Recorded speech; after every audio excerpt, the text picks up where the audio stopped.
Yeah. Yeah. Forma kay tani oh. Ha? Forma kay tani oh. Wala pa. Thank you kuya. Kogom na? Okay. Ha? Wala one. 1, 2, 3, 4, 5, 6, 7, 8. Kulang isa.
Wala pa man.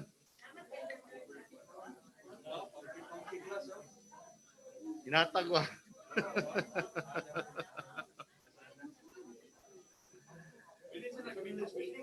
Apoy. Mau get purpose ani.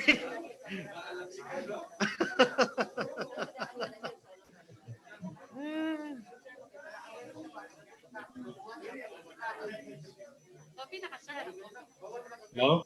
Ha? Asa maningana ang mao ba ang kuan gyud? Bawal pa gidaya. Mangita ko nga na. So katong whole face gyud.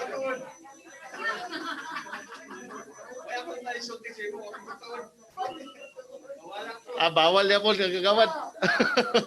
Bawal daw niya to ah. Katong daw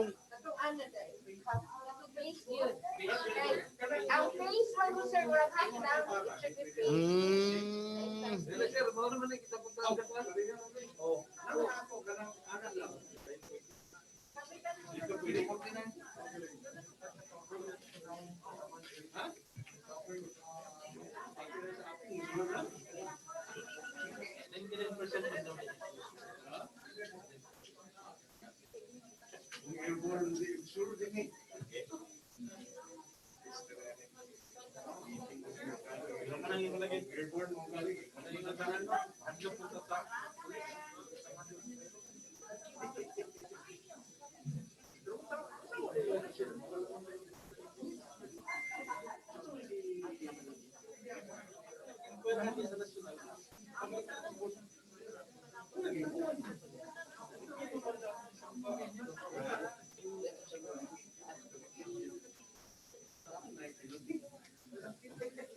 Hello?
Anay, online isa?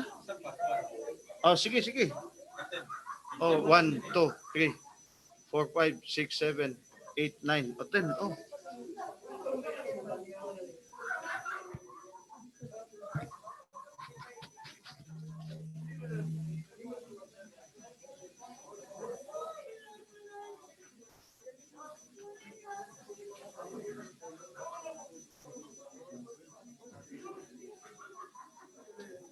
Naman daw mais, George. Naman daw mais.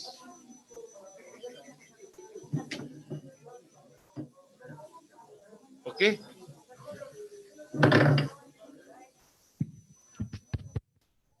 Okay, mayong hapon sa tanan. To all the regular members of the 19th City Council, mayong hapon.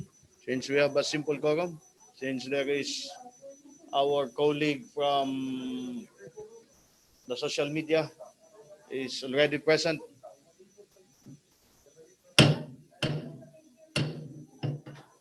Mayong hapon sa tanan, the 53rd regular session sa Guna Palusod, Dakbayan sa Cagayan de Oro is now called on to order. Please do stand an invocation by Councilor Maria Lourdes Serinia Gane. Okay, may ngapon ka natong tanan. Let us put ourselves in the holy presence of God. In the name of the Father, the Son, the Holy Spirit. Amen. Loving God, Holy One, your desire is for our wholeness and well-being. We hold in tenderness and prayer the collective suffering of our world at this time. We grieve precious lives lost and vulnerable lives threatened. We ache for ourselves and our neighbors, standing before an uncertain future. We pray, may love, not fear, go viral. Inspire our leaders to discern and choose wisely, align with the common good. Help us to practice a social distancing and reveal to us new and creative ways to come together in spirit and in solidarity. Call us to profound trust in your faithful presence. You, the God who does not abandon. You, the Holy One, breathing within us, breathing among us, breathing around us, in our beautiful yet wounded world. Amen. In the name of the Father, the Son, the Holy Spirit. Amen. Thank you, Councilor Maria Lourdes Gane, and for the singing of our national anthem.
And for the Cagayan de Oro March,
Ayong hapon. So we have a simple majority. So, Mr. Secretary, can you do the roll call and determine if we do have a quorum this afternoon? Honorable Vice Mayor Rene Joaquin V. Oy, Presiding Speaking. Officer. For the first district councilors, Honorable Edna M. Dahino, Honorable J.R. Pascual, Honorable Roger G. Abaday, Honorable Saldi U. Ocon, Honorable George E. Goking, Honorable Ruben R. Daba, Honorable Lordan G. Swan, Honorable Romeo V. Calizo. For the second district councilors, Honorable Jaylen Mercedes El Balaba, Honorable Maria Lourdes Isgaani, Honorable Ayan Mark Yunakaya, Honorable Suzette G. Magtaas Daba, Honorable Chudulfo E. Lau Jr., Honorable Enrico Salcedo, Honorable Jocelyn B. Rodriguez, Honorable Edgar S. Cabanlas. For the ex-officio members, Honorable Yan Lam Islim, Liga ng mga Barangay President, and Honorable John Michael El Seno, City Escape Federation President. There is quorum, Mr. Presiding Officer. Thank you, Mr. Secretary. Since we do have a quorum, and there are still who is present in Zoom, our colleague, Councilor Lordan Suan, may hapon kanimo. Cannot hear you. I think May hapon, Vice. your audio Kana. okay. Okay na? Hello? Hello? Can you hear us? Claro, Vice. Do you hear us? I think there is some issue about this. Okay already. So we have a simple majority, simple quorum. Okay, at this moment of time, majority floor leader, Ayan Mark Kiblat Nakaya, mayong hapon kanimo majority floor.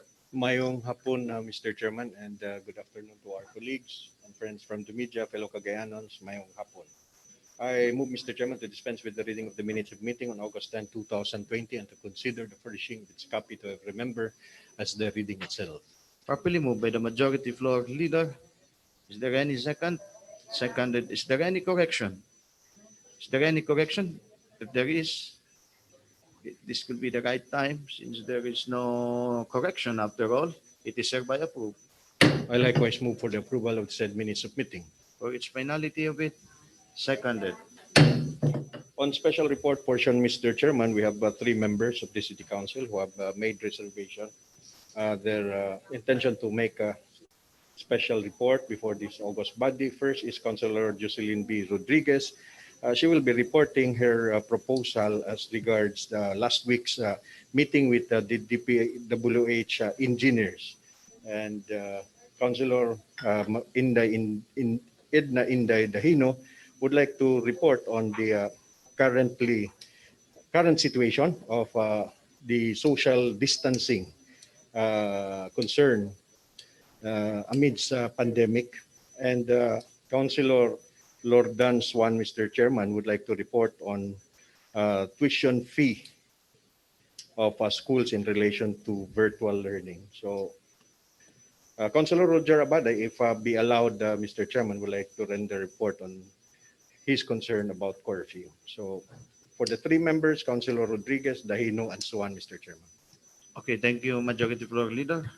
Ayan Mark Kiblat Nakaya. Our first reporter this afternoon, Councilor Jocelyn B. Rodriguez. Mayong hapon kanimo, Konsyala. You have the floor.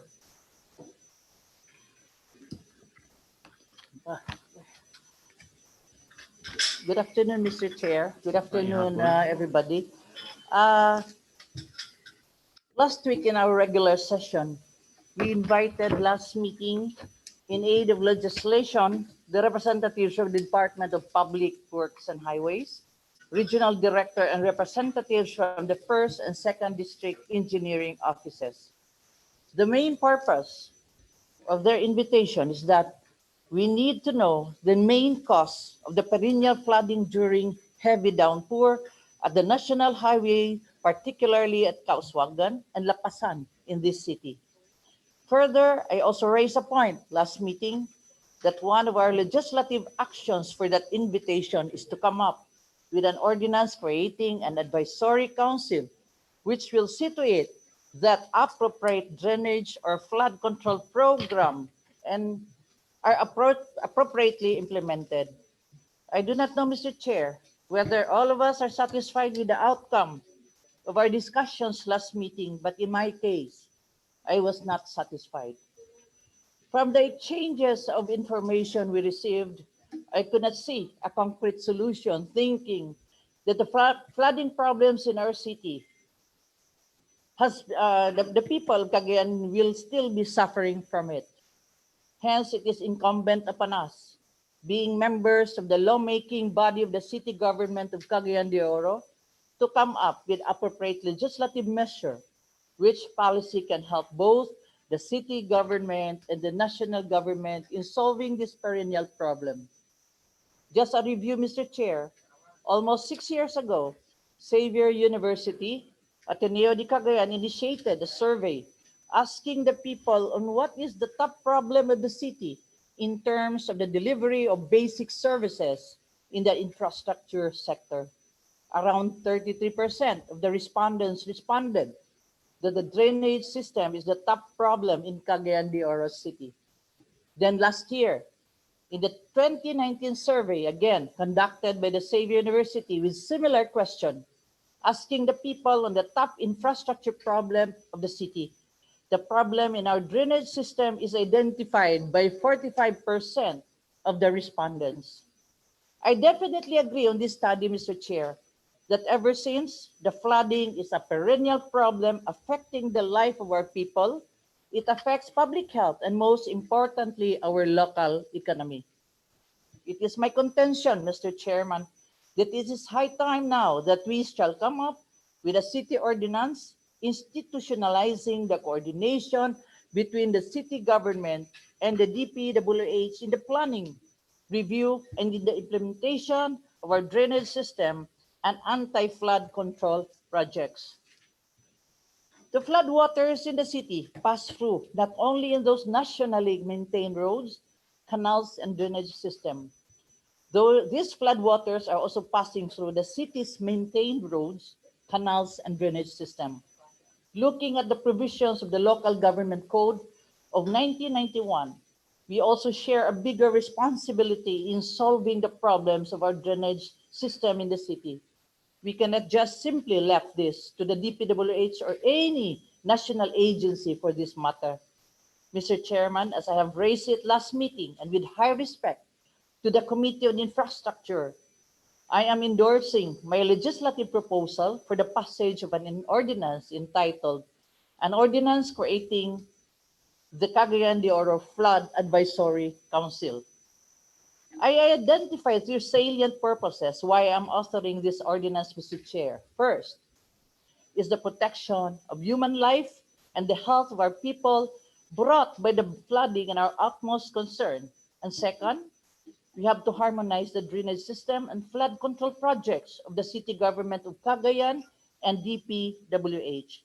And third, through coordinated planning between the city and the DPWH, we may come up with an effective and efficient utilization of our public resources to minimize losses brought by flooding and prevent unnecessary public expenditures for costly and useless flood control projects. With this, Mr. Chair, I am formally submitting my legislative proposal for your appropriate action. Daghan kay salamat. Okay, thank you, Councilor Jocelyn B. Rodriguez. This could be a rejoiner coming from about this issue is coming also from Councilor Edgar Cabanlas, which he proposed last 52nd regular session. From the regular members, want to add something or an opinion? Okay, Councilor Edgar Cabanlas.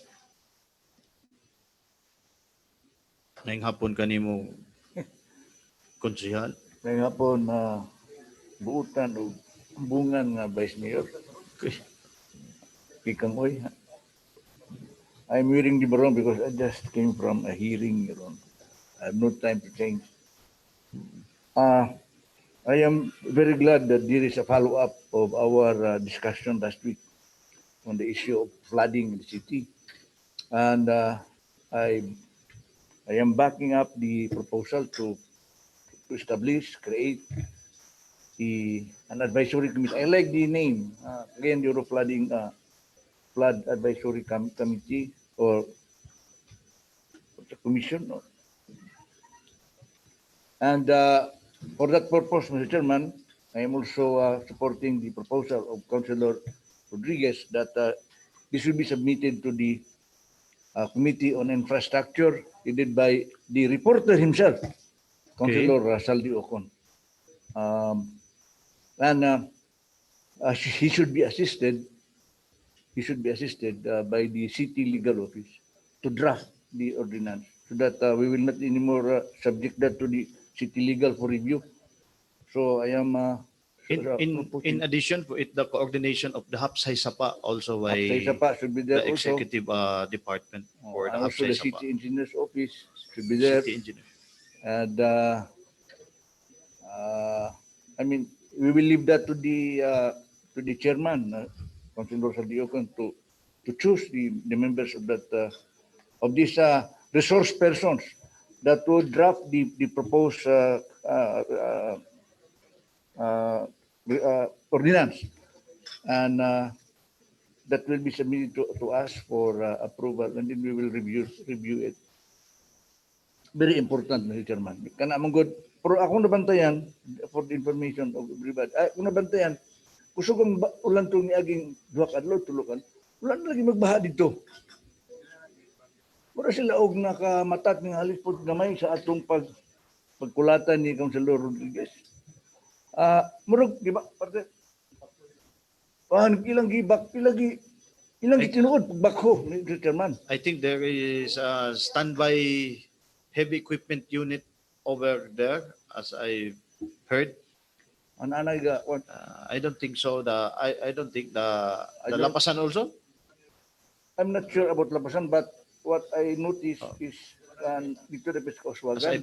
As I pass by, I've noticed there are equipment, heavy Ah. equipment So coming from the kinahanglan DPWH. follow up. Okay. Kanang sila maninggas kugon malins primero pagsunod. Kung di natin ibantayan at limutan, mabalik na po din nga sakit. So I think this committee that which will be created will pirmini sila muduk-duk sa ulo nila. Matagkaroon Okay. og unya para permanente ang trabaho. Daghang salamat, Mr. Chairman. Okay, thank you, Councilor Edgar Cabanlas. Or the other members. Okay, at the proper time, maybe thank you for a good special report, Councilor Jocelyn B. Rodriguez. Okay, joiner also coming from Councilor Edgar Cabanlas. And at the proper time for drafting and to fast track this draft of this or an outcome of the AW legislation, the invited guests coming from the different proper department or agencies, which is the DPWH, will be pass it to. Okay, you want to add something, Councilor Saldi Ocon?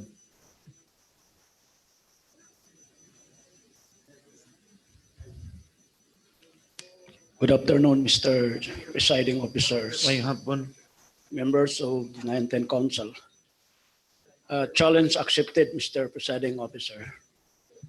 And I would like the Secretariat to schedule immediately, Mr. Chairman, considering that almost apit na mauman ang third quarter of this year, and by September, the beginning of the last quarter.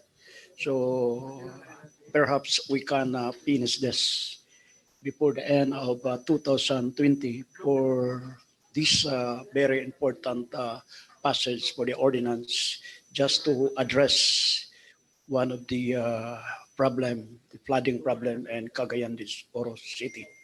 And I would like also, Mr. Chairman, as you made mention, that we will also inform or invite the CHUD, the Hapsay Sapa, you made mention. Hapsay Sapa, the City Engineering Office, and also the City Planning Office, City Housing, because City Housing Urban Development yes, yes, Department also. yeah. At also, Mr. Chairman, would like to us with the indulgence of our good secretary to please schedule, as made mention by our majority floor, that the members of the city council will be having our tawagan ng inspection as far as the report of last from the DPWH, Mr. Chairman. Thank you. Okay, thank you, Councilor Saldi Ocon. Well, at the proper time, at this moment of time, thank you for the special report coming from Councilor Jocelyn Rodriguez and nag-joiner coming from Councilor Edgar Cabanlas.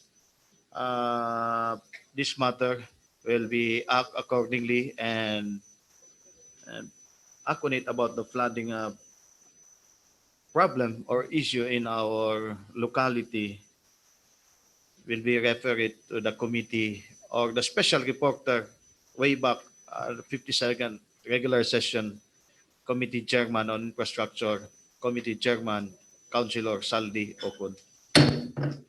Our second reporter this afternoon, Councilor Edna Magbandahino. Maayong hapon kanimo, Konsyala.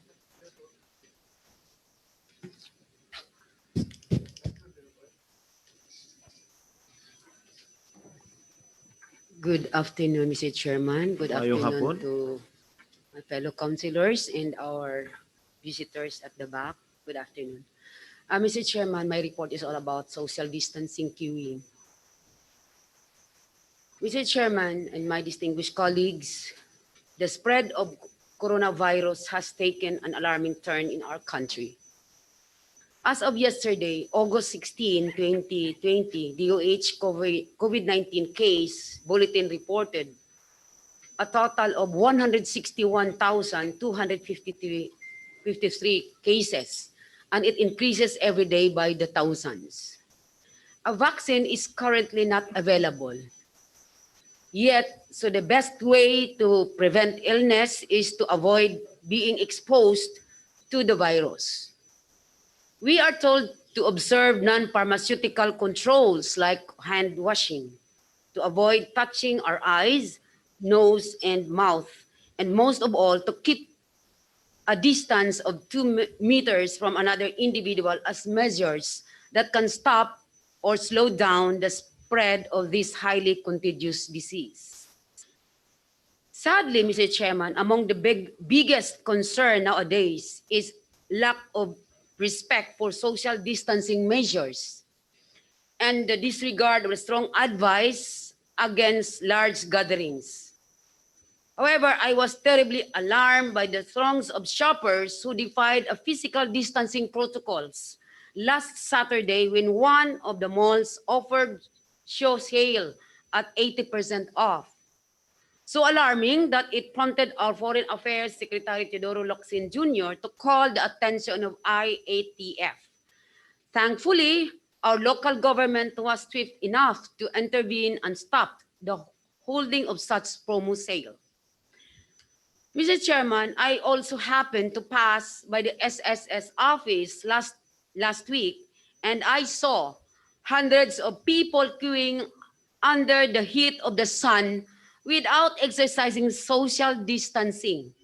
And I learned this has been going on for months already, which is very dangerous, for it could cause the spread of the virus. Moreover, I came to know that it's the same situation at Land Bank branches in Cagayan de Oro.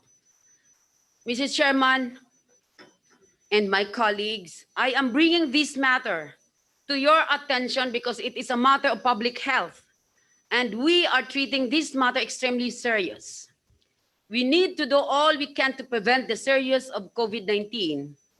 I believe it should be the collective responsibility of the management of any establishment to manage inside and outside their premises to ensure social distancing is properly observed for the purpose or for the safety of their clients.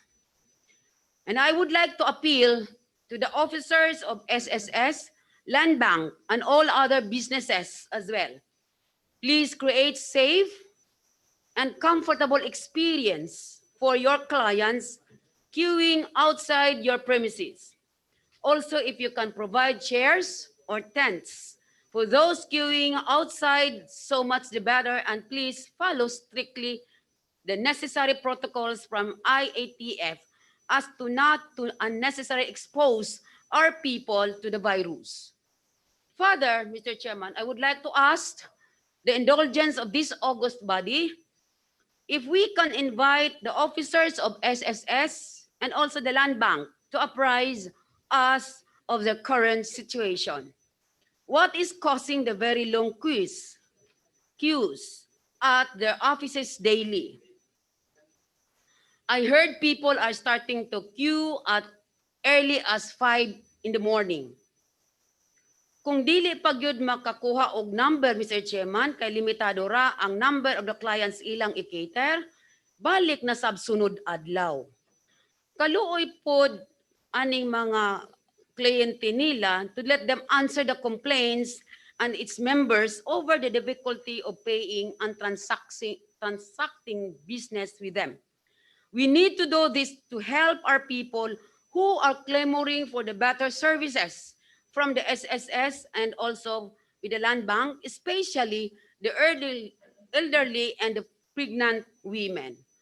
With this, Mr. Chairman, I would like to respectfully request that my special report be tackled in the Committee of Trade and Commerce for inquiry and resolution for this matter. Thank you, and once again, good afternoon. Okay, thank you, Councilor Edna Magwandahino. Want to add something? Want to add something? None?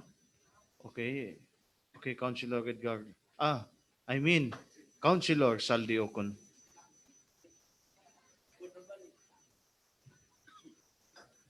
Thank you, Mr. Presiding Officer, for the good reporter.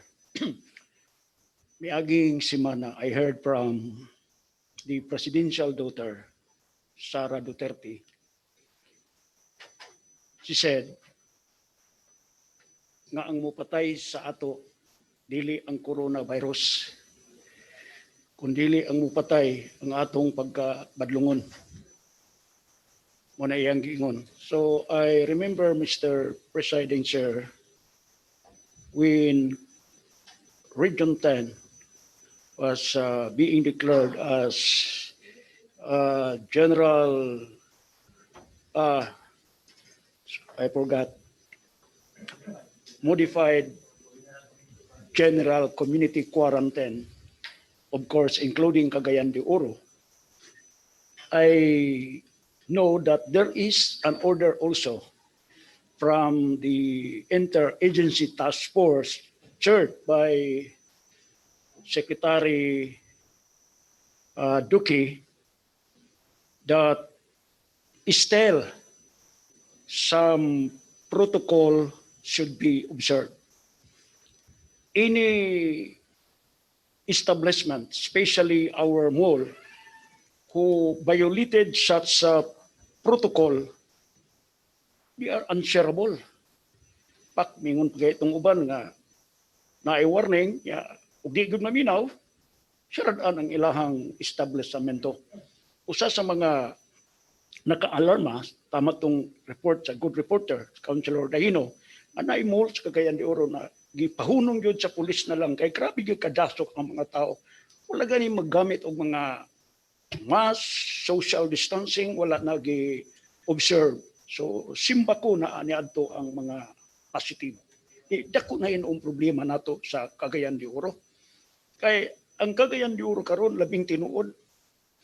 Sukad cumulative report from the start. Kaluoy sa Ginoo, 8 pa lang atong patay. Wat na mag-ingon nga gidugangan, 8 pa lang, grabe yun ang isig bantay. Gani sa reported number of cases sa coronavirus, Mr. Presiding Officer, only 33 locally transmitted. Some of them gikan sa kanang gikan sa gawas sa nasod o kining uban locally stranded, Mr. Chairman. So grabe gyud ang gihimo nga pagbantay sa atong local EITF abi pa sa atong halangdong mayor nga halos kada adlaw gahimo og press con para gyud nga ma-update ang katawhan sa Cagayan de Oro.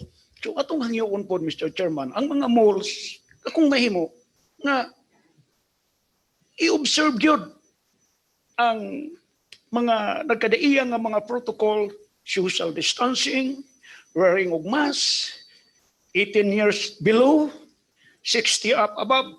Di gyud na pwede mo sulod, Mr. Chairman, unta. Pero kadtong hitabua, wala na ma-observe. Nagdasok na gyud, Mr. Chairman. Thank you. Okay, thank you, Councilor Saldi Ocon. Okay, Councilor Ruben Dava.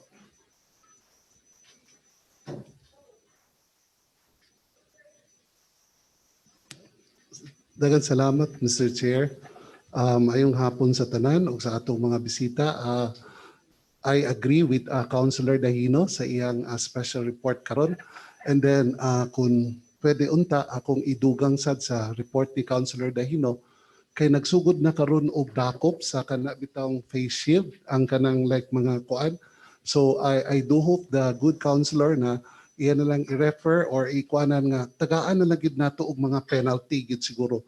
Kay ang atong mga katawhan sige naman ta ingon nga kanang community service pero murag dili pagyud kay ka-inculcate sa ilang mind nga ang kuan gyud Mr. Chair, ang COVID makapatay gyud.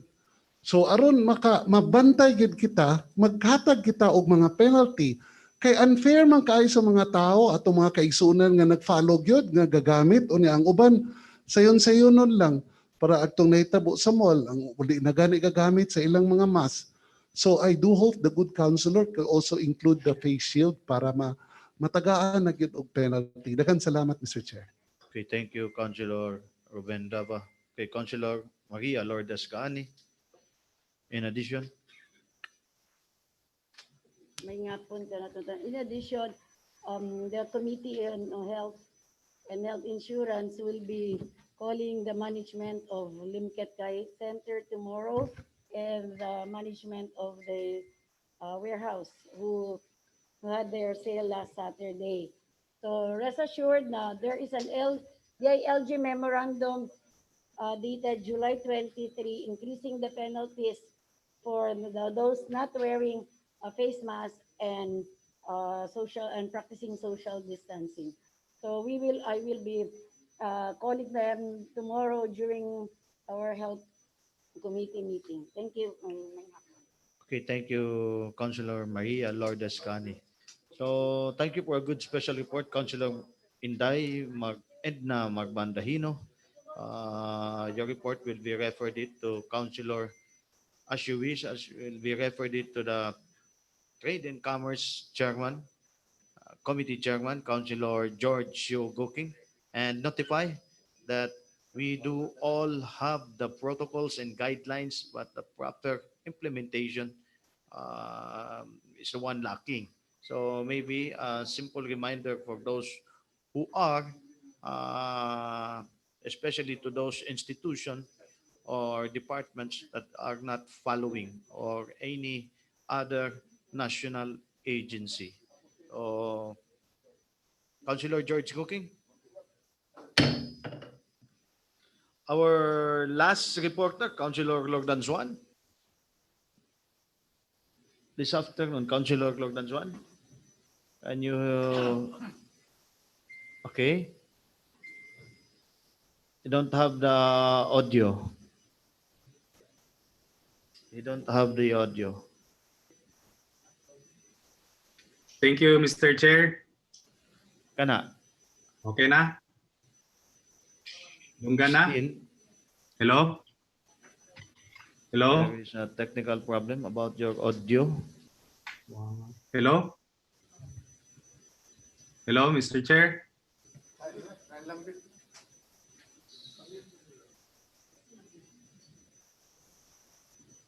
Hello?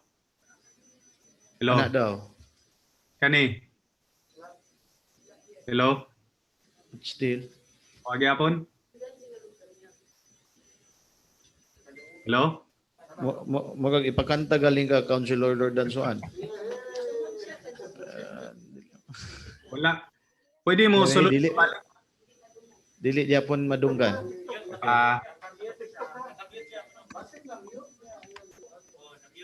Na-mute daw ka. Hello? Wala man ni na-mute. Kasi gaman. Here in the plenary is already in place. Basin diya sa imo ha, ang problema. Ah, wala. Kuhaan lang ko. Reconnect. Ha? Naa daw sa imong linya ang problema. Ha? Ah, buang. Hello.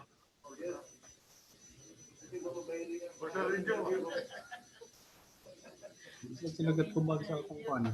Hello? So, Ayun na at lang. this moment of time, we'll be back to you for your report. So, later on, at this moment, okay, Councilor Roger Abaday, do you have a special report this afternoon? For the meantime, we will give it back to you, Councilor Lordan Swan.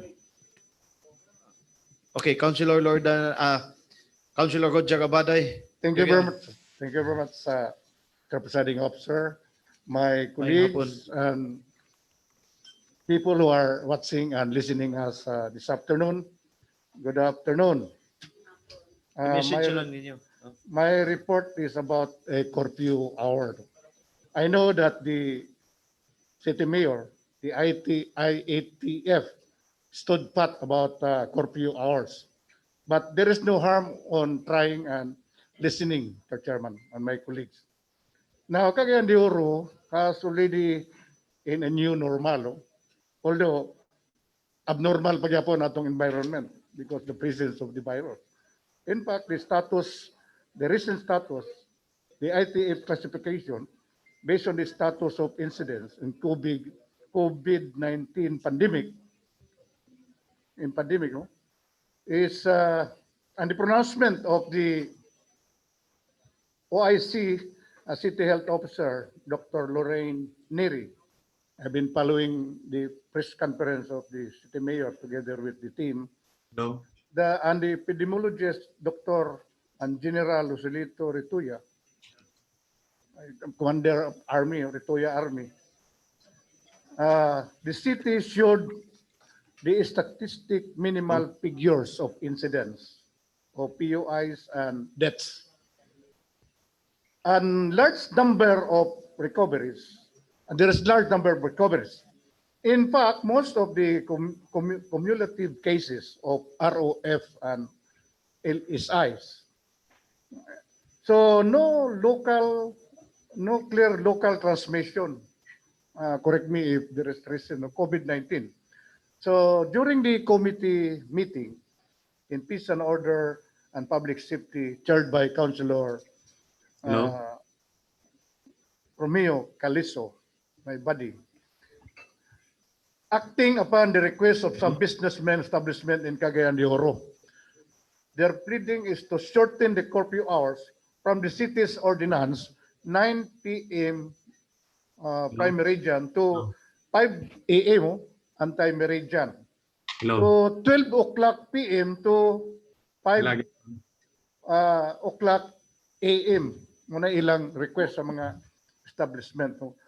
Since that, according to their, they are experiencing economic recession, and that is one factor. The time is one factor since people are, and their customers are rushing to go home, especially government and private employees after because of they are sensible about the curfew. So they have no more time to dine with their families and friends afterwards. So much so, the mall and the store establishment which they were renting will also close at 6 p.m. Paghapon. So some of them have already signified to close their business establishment anytime. I think there are plenty now. Several are already closing their businesses, Mr. Chairman and my colleagues. Now, drivers also have no more or loss of passengers because no more customers will go to this establishment, and we observe that. So there are factors, a lot of affect so much to the economy of our city and our constituents. In fact, in Manila City, now they are in ECQ. They adjusted their curfew hours from 8 o'clock p.m. to 5 o'clock in the morning. Now, they adjusted it to 10 p.m. to 5 a.m. because they balance the health and economic. Although too much prevention of health, but they suffered also losses of their economy. Yung pa si sabi ni Digong, wala na akong pera. Because they were the medical sectors are complaining that it will be imposed ECQ. So wala na wala nang pera ang gobyerno to support, especially if it will be a close declaration. So in fact also, Mr. Chairman and my colleagues, our codified ordinance, Chapter 08, Section 45, imposed curfew hours from 10 p.m. to 5 o'clock in the morning. This is for the minors. So, in view hereof, there is a necessity, this representation, to rescue our business sector in order that their predicament will be cautioned and to soften the impact of their economic slowdown caused by this COVID-19 pandemic. And in there too, Mr. Chairman, this representation is passing a resolution to amend Section 19, Article 9 of Ordinance 5/2020 of the city that we have passed, and seeking the good sense of our IATF and the Honorable City Mayor to consider the new mission the provision of curfew hours. Ordinance from 9 p.m. to 5 o'clock a.m. to 10 p.m. to 5 o'clock a.m., Mr. Chairman. Now, in fact also, Mr. Chairman, that the said curfew ordinance, that ordinance now passed, and even the ordinance of other places, is flexible in the continuing changing situation of the cities or the area affected by COVID-19 pandemic to balance the city's health and economic situation. All of us knew that, Mr. Chairman. So in the proper time, I am passing a resolution for the amendment of the said ordinance provision of that ordinance, Mr. Chairman, regarding curfew hour. Thank you very much. Okay, thank you, Councilor Roger Abaday. Okay. Want to add something or a reaction? Councilor Majority Floor Leader Ayan Marquiblat Nakaya. Afterwards, Councilor Romeo Calizo. Well, in normal days, Mr. Chairman, curfew, if it is regarded on the aspect of economy and business activities, Mr. Chairman, should not be in place. In other words, 24 hours should be around the clock economic activity. But as stated by the reporter, it's a new normal and we have to submit to some changes. While I agree totally that we should rescue the businessmen who are already bleeding by the dip every day, Mr. Chairman, but the situation still does not change. I was even surprised when Councilor Inday Daino reported and accounted more than 160,000 already. I thought we are just in 140,000. And if it is 160,000, and for Cagayan de Oro to be relieved only for 1 week and another case will be reported, that's a concern, Mr. Chairman. That is why we should not yet put to vote our aspiration and to strike a balance which is very difficult, Mr. Chairman. I would like to ask the reporter that we should transcribe his special report and ask the local IETF for their comment. Because we could not, in our conscience, Mr. Chairman, if some incidents will happen during nighttime, because there are, of course, evening activities among citizens, Mr. Chairman. Balo na ta, may mga bar ma-open, kay tungod kay late na, with DDI. May tabuan na inoon, masalagmaan na inoon, ug mudaghan, Mr. Chairman. So, di man kita ang ga-execute, kita noon, pwede ta mo lobby, pero ang executive ang responsible aning situation. So, let's caution our and little have considerable consideration for health issue, Mr. Chairman. So, that's our appeal. Okay, thank you, Majority Floor Leader Ayan Mark Kiblat Nakaya. Okay, Councilor Mameo Calizo.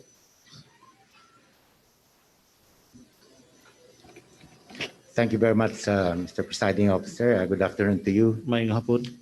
Maayong hapon sab sa akong mga colleagues. The business community is one sector, Mr. Chairman, and they expressed their desire to ask for a 1-hour extension of the start of the curfew. But this is only their desire. It is very obvious and everybody's adjusting to the new normal. So we also request them to adjust. In fact, during the committee meeting, it just so happened that the representative from the Liga ng mga barangay was failed to send his representative. But I had an informal survey with all the barangay chairmen. And they say the 9 to 5 a.m. curfew period did them good, not only on the aspect of control of their constituents, but also in the aspect of law enforcement. And the security aspect of every barangay did them very, very good. So while it is the plea of our business community for government to do adjustment, I think as government, we do the other way around. Let us request them to just cooperate for the meantime and themselves doing the adjustment. So I'd like to, with indulgence of my body, while actually at the committee level, we prepared a letter asking the city mayor, having him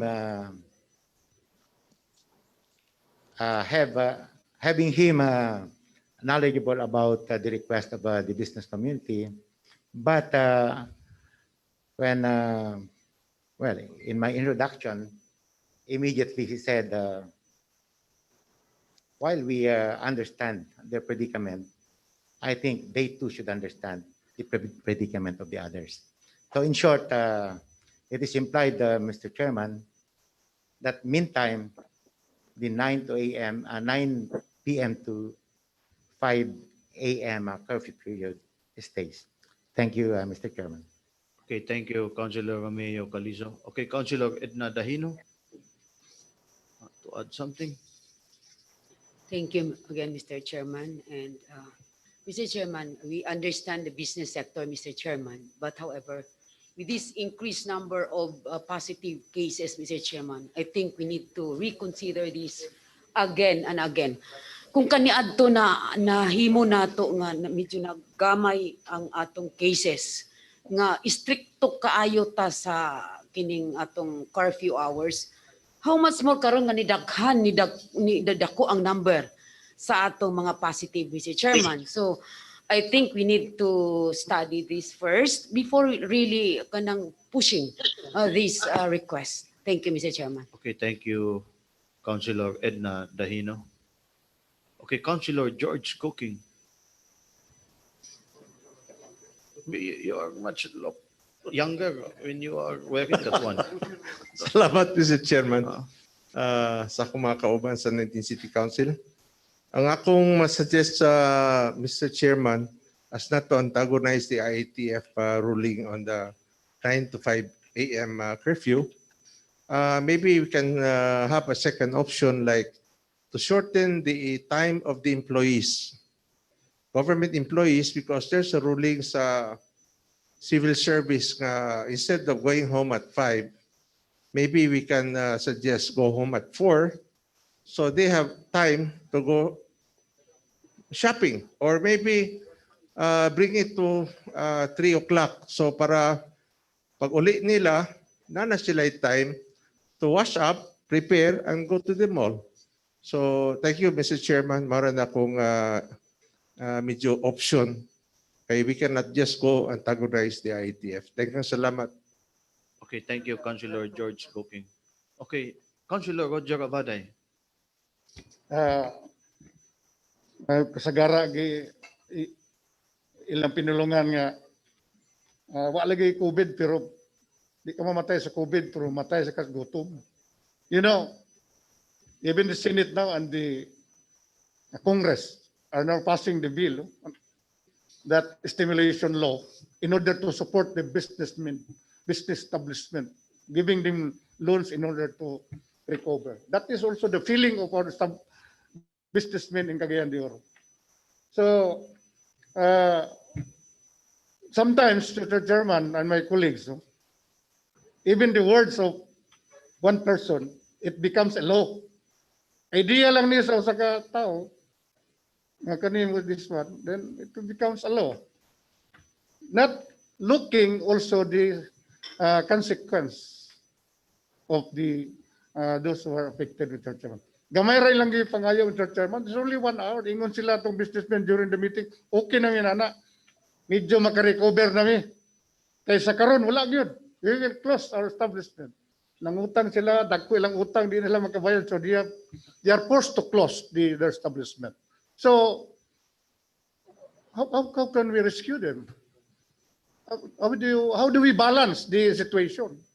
The health. Healthy lagi, pero nagbabasa sila sa utang o kagutom ang ilang mga trabante.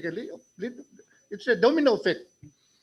So that's why, Mr. Chairman, as a member also in the government, as a legislator, we should look onto the side of the businessmen because these are the lifeblood of the city, the tax they are paying to our city. So I think we have this good sense of evaluation of understanding the feelings and sentiments of our businessmen.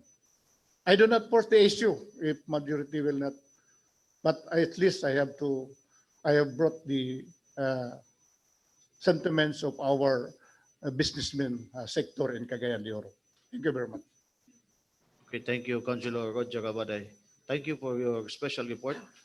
Well, your intention is good, but in regards to the curfew hours, it will fall to the police power of the state. So there could be a committee about this matter, which is the Committee on Peace and Order, chaired by Councilor Romeo Calizo.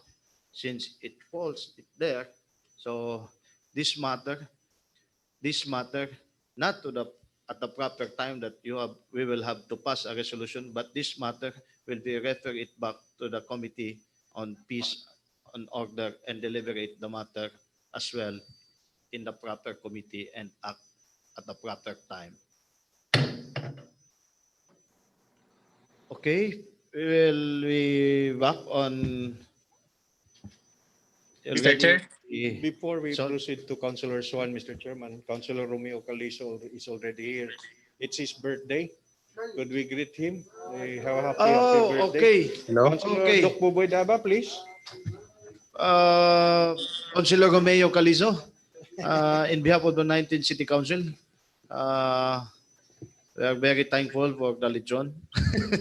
Happy birthday to you. Happy birthday to you. Happy birthday, happy birthday. Happy birthday to you. Thank you, Councilor Ruben Daba, and happy birthday, Councilor Romeo, the sweetness Calizo. A loving man, a loving father, and a loving public servant. That is why, AKA the sweetness. Daghan ginigi palangga. Mapalanggaon. Dagan membro sa tropa. Happy birthday, Councilor Romeo Calizo. Makonect na siya. Okay. Councilor Lordan Swan, Hello? can you test Dunggan your ako? audio or the microphone over there? Madunggan na? Still, we Vice? cannot hear you. Papagyapon? Hello? And still, we cannot hear you. Nitingog Okay, naman to kanina. Maybe by next week around Next for week. our next regular session. Okay. Please do Sige. consider and check it out your audio system. Okay. Sig sa connection ba? We'll have Councilor But- Swan next session, Mr. Chairman. Next week, Councilor Lord and Swan. Sige. Okay, at this moment, Majority Floor Leader Ayan Mark Kiblat Nakaya. Thank you, Mr. In Chairman. our orders of the day, On item 1 is proposed resolution number 2020-176, returning to the Barangay Council of Lumbiadi City its ordinance number 02-S-2020 series of 2020 covering its supplemental budget number 1 for calendar year 2020 with an estimated income of 581,300 pesos with information that said the ordinance is operative in its entirety. Move for its approval, Mr. Chairman. properly moved by the Majority Floor. Any second? Seconded. Objection? Objection? Is there any? There is none. Resolution number 2020-176 is hereby approved. Move to dispense second final reading. Which finality? Any second? Seconded. Item 2 is proposed resolution number 2020-177, returning to the Barangay Council of Barangay number 2, this city, its ordinance number 1-2020 series of 2020, covering its annual budget for calendar year 2020, with an estimated income of 2,311,895 pesos, with information that said ordinance is operative in its entirety. Move for its approval, Mr. Chairman. Move. Seconded. Objection? Objection? None. Resolution number 2020-177 is hereby approved. Move to dispense second final reading. Dispense. Seconded. 3 is proposed resolution number 2020-178, returning to the Barangay Council of Tablon, the city, its ordinance number 08-06-2020 series of 2020, covering its annual budget for calendar year 2020 with an estimated income of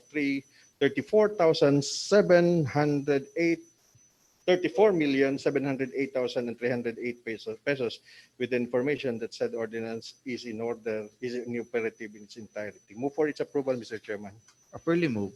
Any second? Seconded. Objection? Objection? Hearing none. Resolution number 2020-178 is hereby approved. Move to dispense second final reading. Dispense. Seconded. 4 is proposed resolution number 2020-179, returning to the Barangay Council of Macabalan, the city. Its ordinance number 11-2019, entitled an ordinance prohibiting all kinds of animals to stray in public and private streets, plazas, parks, providing penalties for violation thereof and for other purposes, with the information that said ordinance is operative in its entirety. Move for its approval, Mr. Chairman. Properly moved. Seconded. Objection? Objection? Hearing none. Resolution number 2020-179 is hereby approved. Move to dispense second final reading. Dispense. Seconded. 5 is proposed resolution number 2020-180, returning to the Barangay Council of Barangay Makabalan, the city, its ordinance number 09-2019, entitled an ordinance prohibiting the drying of washed clothes, other types of fabric, firewood, or other kind of materials at any place of the road, shoulders, or alleys, footpaths, open spaces, river wall, and sea wall in the barangay or any place outside one's property or homeland, and imposing penalty for violation thereof, with the information that said ordinance is operative in its entirety. Move for its approval, Mr. Chairman. Properly moved. Any second? Seconded. Objection? Objection. Hearing none. Resolution number 2020-180 is hereby approved. To dispense second final reading. Dispense. Seconded. 6 is proposed resolution number 2020-181, returning to the Barangay Council of Barangay Makasandig, the city, its ordinance number 006-20, entitled an ordinance adopting the official hymn of Barangay Makasandig, regulating its use and providing penalty for violations thereof, with the information that said ordinance is operative in its entirety. Move for its approval, Mr. Chairman. Properly moved by the majority floor. Any second? Seconded. Objection? Objection? Okay, Councilor Roger Abaday. An objection? No, Mr. Chairman, it's just for clarity about the penalty, Mr. Chairman, of non-observance of this ordinance, Mr. Chairman. Para Appendix G, page 73 to 80. Appendix. Appendix G, page 73 to 80. Penalty. Well, be specific, Councilor Roger Abaday. Page what? Appendix G. 79. Page 80. Regarding penalty of those 80. Okay, page 80.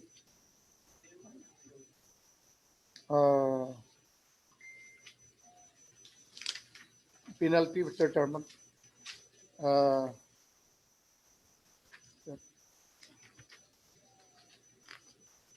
Section 8. It's within the limit. Yes, Mr. Chairman.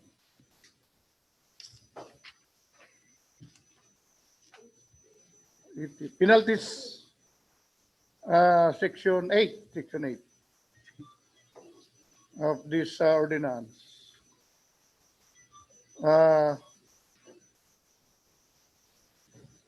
Then any violation of this provision shall be punishable under imprisonment 5 days plus a fine 1,000 pesos, and then such and such per German. Now, I do not know, Mr. Chairman. I'm confused whether the local government unit like the barangay can direct their policy towards an agency which is outside their jurisdiction, the national government, because in the ordinance it involves any government offices, national or local, within their in their jurisdiction, shall observe the observance of this ordinance, Mr. Chairman, and there is a penalty, for those who are not.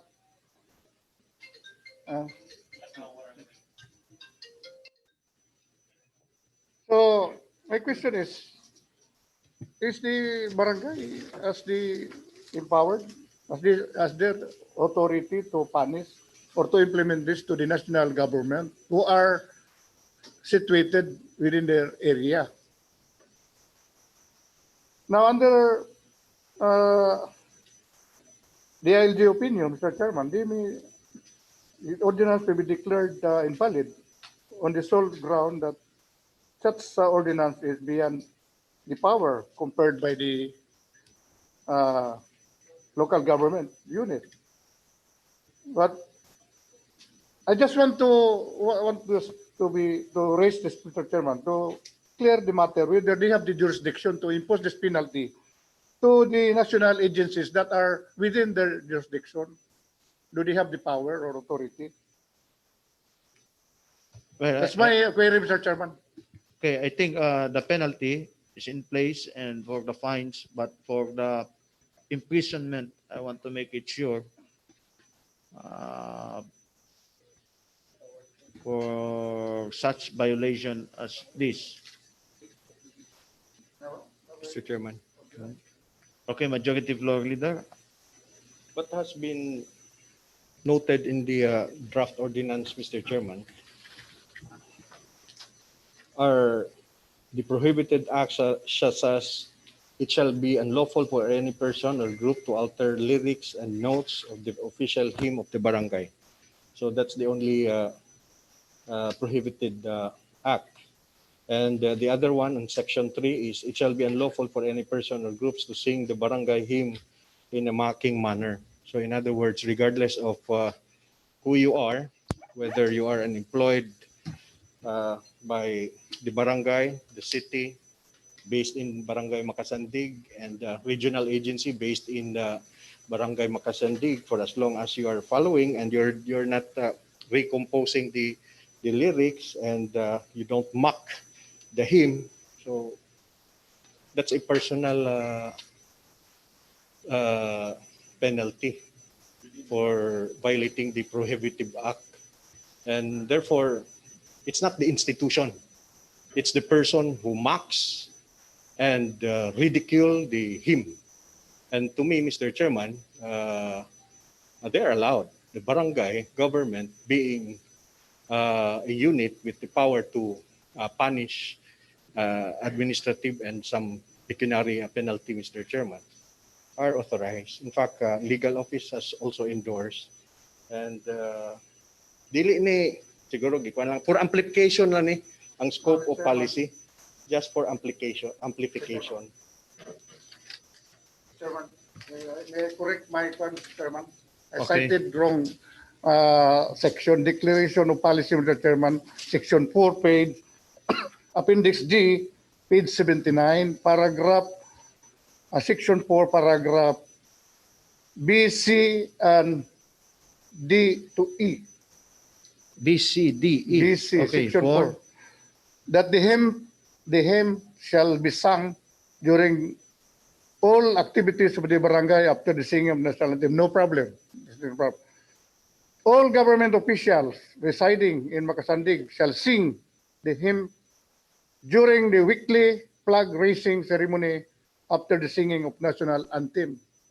All schools are encouraged to sing the hymn during the weekly flag raising ceremony after the singing of national anthem. All schools shall be required to sing the hymn during major gatherings after the singing of national anthem. This one, Mr. Graduation, that's answered. Now, we have the Cagayan de Oro March. We have also an ordinance on that. Oh? But do we, please help me, kaya pa ako natao na pagka-implement.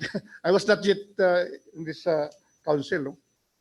Once the singing of the Cagayan de Oro March, did we impose penalty for the barangays who did not, or the schools who did not follow, did not observe the singing of the Cagayan de Oro March every time in the program? Okay. Imagine you have to sing the national anthem. You do So have that's the my national- concern, Mr. Chairman. That's my Okay. concern. Thank you for your inputs, Councilor Roger Abaday. So we already have the national anthem, our Cagayan de Oro March, and so as the barangay hymn for this matter. I think make it proper motion for this all government offices and so as all schools shall be required to sing the hymn. So maybe Mr. Chairman, anyway, I move that that should be reviewed by the, return back to the barangay to be reviewed, but under section 59 of the local government code. okay, The maybe review of the maybe rule- okay, so that we will act on this matter. at the proper time, maybe we will refer it back to the committee, the proper committee, and review it, and then afterwards you will address your issue about this one to amend it to the Yes. proper committee. Yes, Mr. Chairman, So- thank you. Okay, make it a proper motion for this. I move for the deferment, Mr. Chairman, no? For Okay. subject for review. Okay, Review, okay, Mr. Chairman, okay. so that when this ordinance be Okay. enforced, no more room for interpretation. Properly Thank you moved very much. by Councilor Roger Abaday for the deferment. Seconded. Okay, objection, objection. There is none. So resolution number 2020. Resolution number 2020-181. Official hymn of the barangay. Okay. 181 is referred to the committee sponsor to the Committee on Barangay Affairs, chaired by Councilor Yan Lam Lim. Number 7 is proposed resolution number 2020-182, returning to the Barangay Council of Barangay Makasantig, the city, its ordinance number 2018-003, entitled an ordinance providing for the 2018 Revenue Code of Barangay Makasantig and for other purposes, with the information that said ordinance is operative in its entirety. Move for its approval, Mr. Chairman. Properly moved by the majority floor. Any second? Seconded. Okay. So, objection. Objection? None? Maybe for the reason to know it, everybody, the majority floor for the penalties and fines is just a but this could be the declaration of policy way back for the proposed resolution number 6. So since there is no objection after all for the proposed resolution number 2020-182, item number 7, it is hereby approved. Move to dispense second final reading. Dispense with its penalty. Any second? Seconded. 8 is proposed resolution number 2020-183, returning to the Barangay Council of Barangay Pagatpat, the city, its ordinance number 001, series of 2019, entitled an ordinance authorizing the increase of filing fee from 100 pesos to 150 pesos for cases filed before the Barangay Pagatpat, again, the city, with information that said ordinance is operative in its entirety. Move for its approval, Mr. Chairman. Properly moved. Any second? Seconded. Objection? Objection. None? None. Resolution number 2020-183 is hereby approved. Move to dispense second final reading. Dispense with its penalty. Seconded. 9 is a proposed resolution number 2020-184, endorsing with social acceptability the establishment and operation of a cell site tower at Zone 5, Barangay Canituan, the city, by the Globe Telecom Incorporated, represented by Engineer Ian Clarence Dees, Site Acquisition Officer of Servitem Corporation, subject to the herein conditions. I move for its approval, Mr. Chairman. Properly moved. Any second? Seconded. Objection? Objection? Hearing none. Resolution number 2020-184. Committee sponsor, Committee on Environment, Councilor Enrico Salcedo. Where is Councilor Enrico Salcedo? Absent. Move to defer. Is hereby approved. Move to dispense second final reading. Oh, it's finality. Any second? Seconded. 10 is proposed ordinance number 2020-148, approving the preliminary subdivision development plan of Northville Subdivision Project, economic housing project located in Barangay Lumbia, the city, with an area of 11,604 square meters, containing 61 lots units as applied for by the Liberty Land Corporation, represented by its Vice President for Operation, Noel A. Tan, subject to the conditions imposed by the City Engineering Office and the City Housing and Urban Development Department. Move for its approval, Mr. Chairman. Properly moved by the majority floor. Any second? Seconded. Objection? Objection. None. Ordinance number 2020-148 is hereby approved. Move to dispense second final reading. Which finality? Seconded. 11 is proposed ordinance number 2020-149, approving the preliminary subdivision development plan of Ecoverde Kamamanan subdivision project located in Barangay Kamamanan, the city, with an area of 41,949 square meters, containing 311 lots, units, PD 1957 Economic Housing Project, and 72 lots, units under BP 220 Socialized Housing Project, as applied for by the Ecoverde Homes Corporation, represented by Mr. Paulo Giovanni V. Olivares, subject to the conditions imposed by the City Engineering Office and the City Housing and Urban Development Department. Move for its approval, Mr. Chairman. Properly moved by the majority floor. Any second? Seconded. Objection? Objection. Hearing none. Ordinance number 2020-149 is hereby approved. Dispense second final reading. Dispense for its finality and seconded. For inclusion, Mr. Chairman, we have item number 12. For inclusion. Any second? Seconded. Carry on, majority floor leader. 12 is proposed ordinance number 2020-150, authorizing the Honorable City Mayor Oscar S. Moreno to enter into and sign the contract of use of FRAC with the Technical Education and Skills Development Authority, TESDA, as usufructuary, represented by its Director General Isidro S. Lapina, PhD, CSEE, covering the use of the ground level of the south building of the Kauswagan National High School, particularly the 3 classrooms thereof located in Barangay Kauswagan, the city, for a period of 10 years and renewable for another 10 years to be used in the implementation of TESDA's technical education trainings under the terms and conditions stipulated therein. Move for its approval, Mr. Chairman. Properly moved by the majority floor leader and seconded. Objection? Objection. There is none. Councilor J. Ro Pascual. There is no objection. Okay, just a wave. Just a wave for saying hello and goodbye. Okay. Murag, ahamang kagikan.